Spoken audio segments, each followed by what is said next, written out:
Bonjour les CM2, aujourd'hui on continue avec les fractions décimales vers les nombres décimaux. On va s'entraîner un petit peu à transformer des fractions décimales en nombres décimales et vice versa, des nombres décimaux en fractions décimales. Avant de commencer la séance, n'oubliez pas de relire votre leçon numération 8. Je vous montrerai après une petite vidéo qui résumera et vous aurez 2 exercices d'application à faire. Voilà, bonne séance! Petit retour sur l'exercice de la semaine dernière, où il fallait donc passer soit d'une fraction décimale à un nombre décimal, soit d'un nombre décimal à une fraction décimale, ou encore de passer par le tableau de numération pour en déduire la fraction décimale ou le nombre décimal. Donc regardez bien la correction, normalement vous l'avez fait la semaine dernière, mais sait-on jamais. Le tableau est un petit peu différent du nôtre, mais là on voit bien qu'il y a 123 dixièmes. Et dans le tableau de numération, donc 123 dixièmes, c'est 12,3. Je n'ai pas mis les virgules à chaque fois entre ces deux colonnes, mais elles y sont, ne les oubliez pas. Tu vas devoir te munir de ton tableau de numération. La partie qui nous intéresse est le verso de la feuille, comme d'habitude, avec la partie entière et la partie décimale.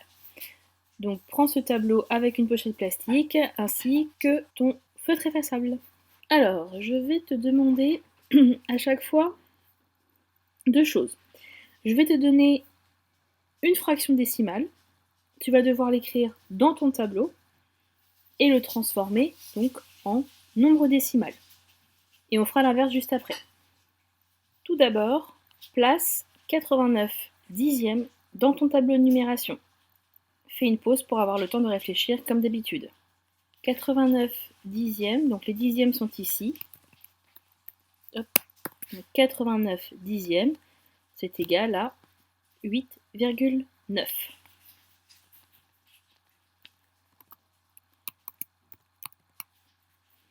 Maintenant, place 7065 centièmes dans le tableau de numération. Là, on veut 7065 centièmes. Les centièmes sont ici. On écrit le dernier chiffre. Donc 7065 centièmes, c'est aussi égal à 70,65.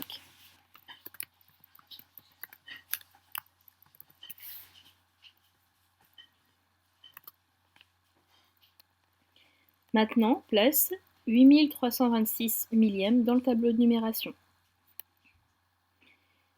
Donc les millièmes sont ici. 8326.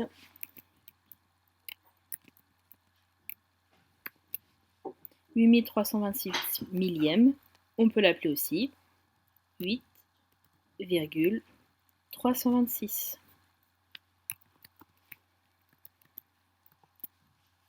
Nous continuons. Place maintenant dans ton tableau 5 dixièmes. La colonne des dixièmes est ici, 5 est ici. Je vous rappelle, la partie entière doit forcément avoir un chiffre, donc il faut compléter. Donc 5 dixièmes, c'est égal aussi à 0,5.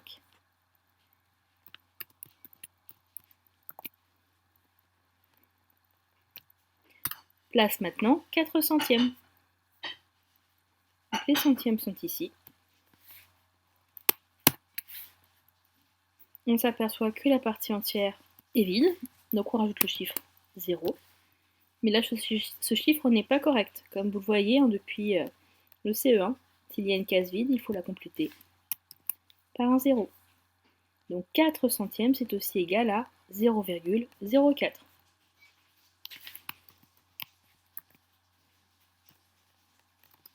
« 999 millièmes maintenant. À toi de le placer dans ton tableau de numération.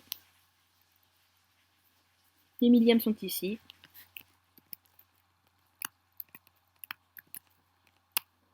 Nous avons 999 millièmes, sauf que pour que ce nombre soit juste, il faut qu'il y ait un chiffre dans la partie entière. Qu'on ajoute le 0. Donc 999 millièmes est égal à 0,999. Je vais maintenant te demander de comparer les 3 fractions décimales du dessus avec les 3 fractions décimales du dessous. quelles sont leurs ressemblances, quelles sont leurs différences. Et essaye d'expliquer pourquoi. Indice, nous l'avons déjà vu. Fais une pause. Bien. Quand on regarde donc les trois fractions décimales du dessus, donc ce sont soit des dixièmes, soit des centièmes, soit des millièmes, la partie entière est différente de 0 comparée au nombre décimaux de ces trois fractions qui correspondent à ces trois fractions décimales. As-tu trouvé pourquoi? Alors ça, nous l'avons vu presque au début de l'année, quand le numérateur est plus petit que le dénominateur, alors la fraction est inférieure à 1. Quand le numérateur est supérieur au dénominateur, alors la fraction est supérieure à 1. Donc là, ces trois fractions sont comprises entre 0 et 1, alors que ces fractions-là sont supérieures à 1. Donc une petite technique, quand tu auras des fractions décimales à transformer en nombres décimaux, compare bien le numérateur avec le dénominateur. Ça peut déjà t'indiquer si la partie entière est 0 ou un autre nombre. Maintenant, nous allons faire le contraire. Vous avez ici des nombres décimaux, il va falloir les transformer en fractions décimales. Toujours en vous aidant du tableau de numération, mais essayez de remarquer les ressemblances ou les différences entre chaque ligne. Donc dans votre tableau de numération, placez 3,6 et transforme-le en fractions décimales. Donc si je place 3,6, cela donne ça. Donc on regarde, le dernier chiffre s'arrête au dixième. Donc 3,6, c'est aussi égal à 36 dixièmes.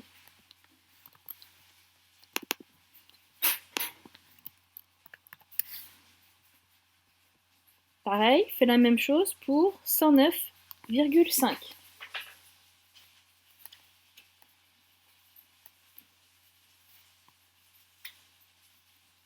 Donc si je place 109,5, le dernier chiffre s'arrête aussi au dixième. Donc on reprend tout ce nombre. Il s'agit de 1095 dixièmes. Donc 109,5 est égal à 1095 dixièmes. Alors vous, n'oubliez pas de faire l'espace, mais moi je ne peux pas avec la formule. L'espace entre les classes de nombres. On continue. 40,23. Tu le places dans ton tableau de numération et tu trouves la fraction décimale. 40, on n'oublie pas la virgule, hein, entre la partie entière et la partie décimale. 40,23. Le dernier chiffre s'arrête au centième, donc il s'agit de 4023 centièmes.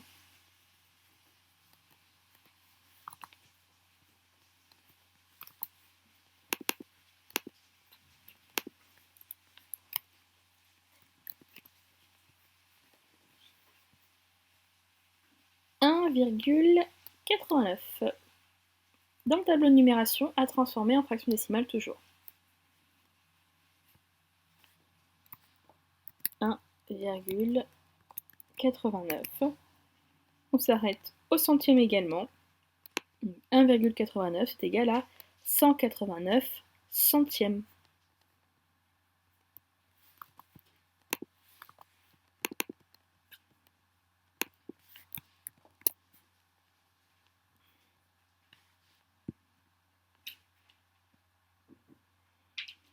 On continue. Place dans le tableau de numération 60,007 et transforme-le en fraction décimale.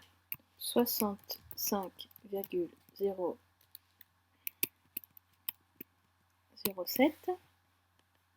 On s'arrête au millième. Je vous rappelle que j'aurais pu rajouter les 10 millièmes, les centaines de millièmes, etc., etc. Donc là, on s'arrête au millième. on obtient 65 007 millièmes. Donc 65,007 est égal à 65 007 millièmes. Pareil, vous n'oubliez pas l'espace entre les classes de nombres. Moi, je ne peux pas. Toujours, placé dans le tableau de numération, 7,754. Et transformez-le en fraction décimale. 7,754. Ça s'arrête au millième. On obtient le nombre 7,754 000 millièmes. Donc 7,554 est égal à 554 millièmes. On s'arrête là, on fait un petit point. J'aimerais que vous fassiez vos remarques si vous comparez chaque ligne entre elles. Quelle est la règle qu'on pourrait trouver pour passer d'un nombre décimal à une fraction décimale? On remarque. Donc lorsque le nombre décimal correspond au dixième, il y a seulement un chiffre après la virgule. Pareil, quand on parle de centième, on a deux chiffres après la virgule. Et enfin, quand on parle de millième, on a trois chiffres après la virgule. Donc ça peut être une technique si vous devez transformer un nombre décimal en fraction décimale, comptez le nombre de chiffres après la virgule pour le transformer en millième.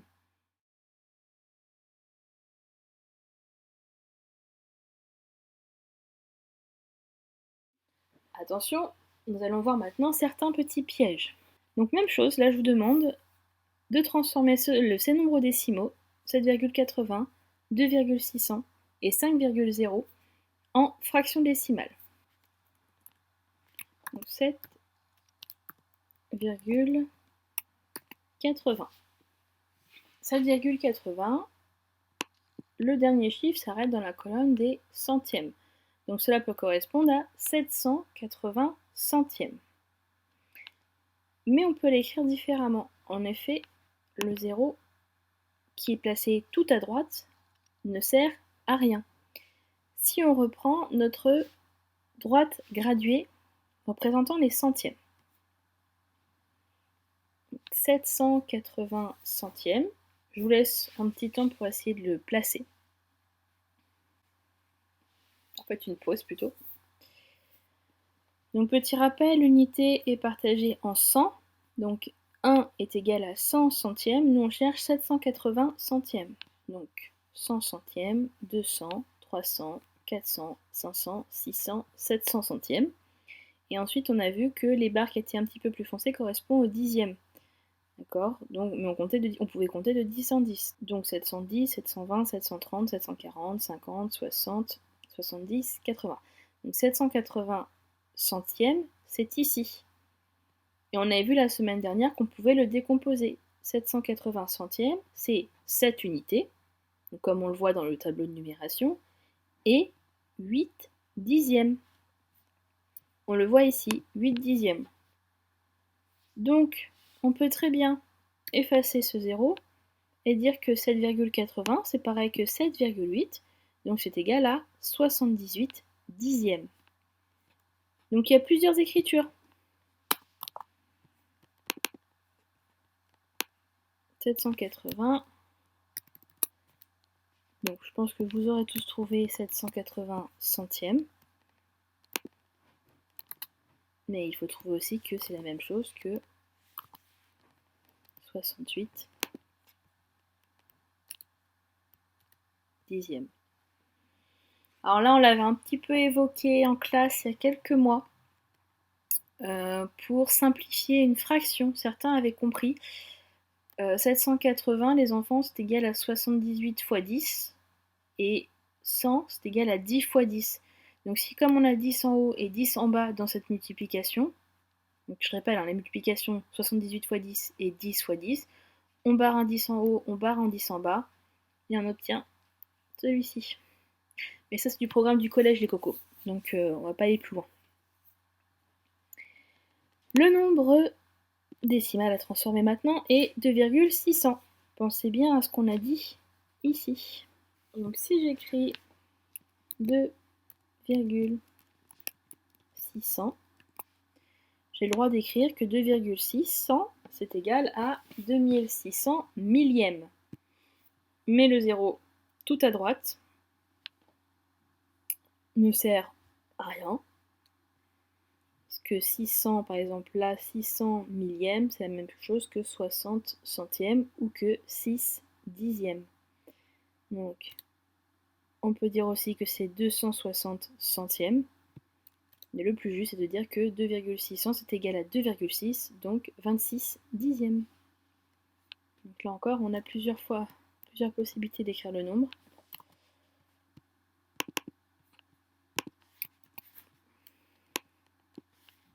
Donc c'est 2600. Hop, pas d'espace pour formule. Mais c'est la même chose que de dire qu'il s'agit de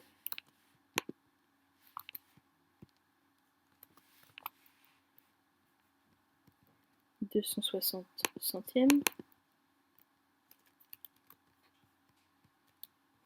Vous avez vu, hein, j'enlève un 0 en haut, un 0 en bas. Je divise par 10 pour les deux. C'est la même chose que de dire 26 dixièmes. Donc là, je vais enlever mes deux zéros en bas. Voilà. Et enfin, je vous demande, pour ce nombre décimal, 5,0. Comment l'écririez-vous en fraction décimale? Donc 5,0, si on l'écrit dans le tableau, correspond à ceci. Alors par rapport à tout ce qu'on vient de voir, peut-être que certains ont marqué que c'était 50 dixièmes, c'est correct, mais on se rend compte aussi que 5,0 c'est la même chose que le nombre 5. Donc une des règles à savoir est aussi que tous les nombres entiers que vous connaissez depuis le CP peuvent être transformés en nombre décimal. Donc 5 ici, et ben on pouvait l'écrire comme 50 dixièmes, on pouvait dire 500 centièmes, ou bien 5000 millièmes. Donc il y a plusieurs écritures possibles.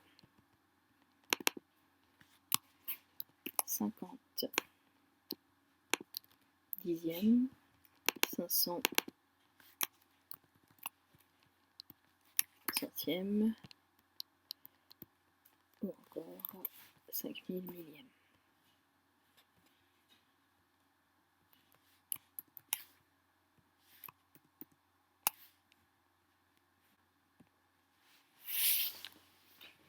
Donc plusieurs choses importantes.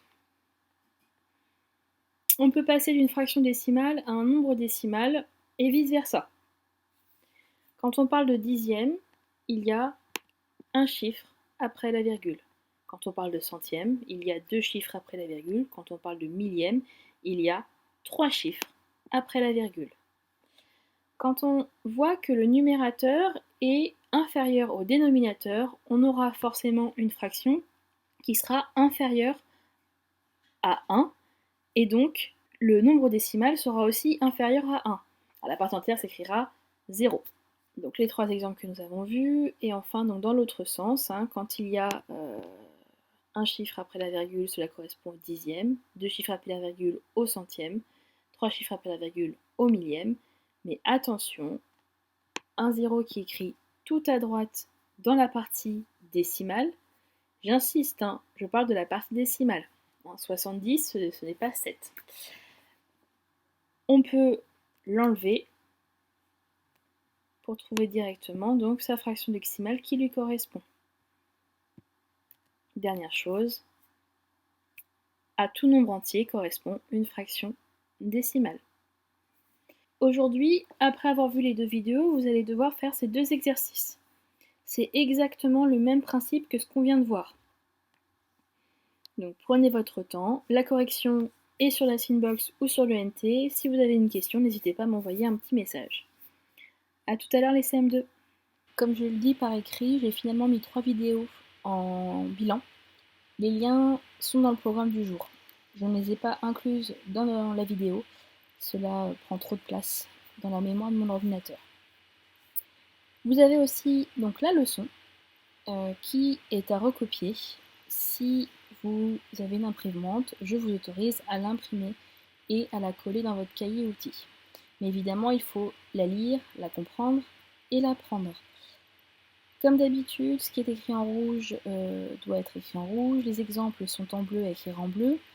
Il y a certaines fractions qui sont écrites en noir parce que je ne peux pas faire autrement, mais vous devez les écrire en bleu car ce sont des exemples, sauf celles qui sont dans le tableau de numération. Ce qui est souligné doit être souligné en rouge. On la lit ensemble, et bien sûr, si vous avez une question, une incompréhension, vous m'envoyez un petit message. Donc, numération 9, à mettre dans le cahier outils partie mathématiques à l'onglet numération. Les nombres décimaux. On n'oublie pas d'écrire dans le sommaire le numéro et le titre de la leçon. Premier point, définition. Un nombre décimal est un nombre avec une virgule, composé d'une partie entière et d'une partie décimale. La virgule sépare les deux parties. Les chiffres placés après la virgule s'appellent les décimales. Comme pour la partie entière, la position des décimales définit leur valeur. Donc un tableau de numération à faire à la règle, évidemment, avec un exemple. 567,937, donc le chiffre 9 est le chiffre des dixièmes, 3 celui des centièmes et 7 celui des millièmes.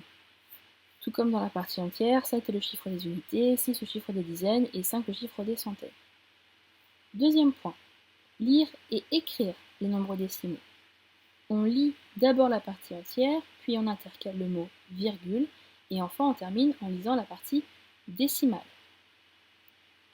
On a vu aussi qu'on pouvait le lire différemment. On verra dans l'exemple un petit peu plus bas. Attention, les zéros qui se trouvent dans la partie décimale se lisent et s'écrivent. 67,031, ce nombre se lit 67,031 et non 67,31. Cela change la position des chiffres 3 et 1. L'écriture. On écrit d'abord la partie entière, puis la virgule et enfin la partie décimale, sans oublier les zéros. J'insiste sur ce point. On peut également décomposer un nombre décimal en s'aidant du tableau de numération. C'est ce qu'on a vu la semaine dernière et c'est ce qui était représenté dans la vidéo, la troisième vidéo que vous avez vue. Donc, par exemple, si tu écris 3,65 dans ton tableau de numération, tu peux lire 3 unités et 6 dixièmes et 5 centièmes. Donc une autre manière de lire un nombre décimal.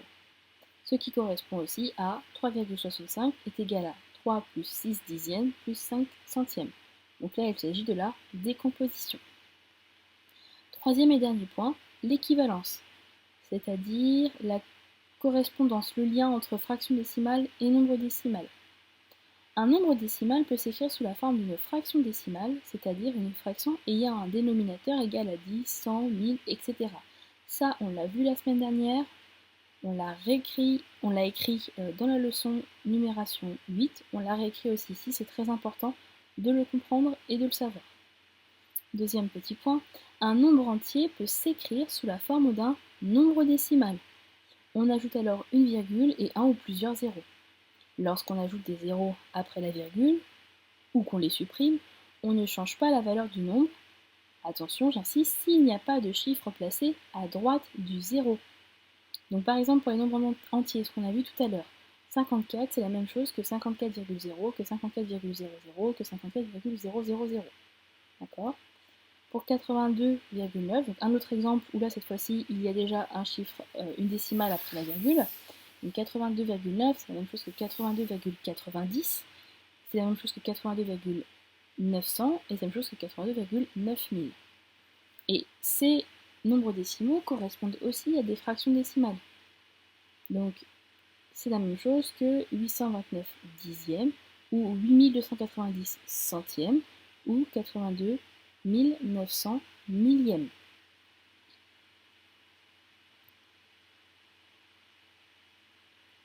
J'aurais même pu mettre 829 000 10 millièmes. Dernier exemple, enfin, dans ce qui a été dit, 67,03 est différent de 67,3. Dans 67,03, le 3 correspond au chiffre des centièmes, et dans 67,3, le 3 correspond au chiffre des dixièmes. Donc on ne peut pas supprimer ce 0. Il y a des chiffres, différents zéros, à droite de ce 0. Et voilà. Donc j'insiste, une question, vous me le demandez par mail, par message. Au revoir les CM2.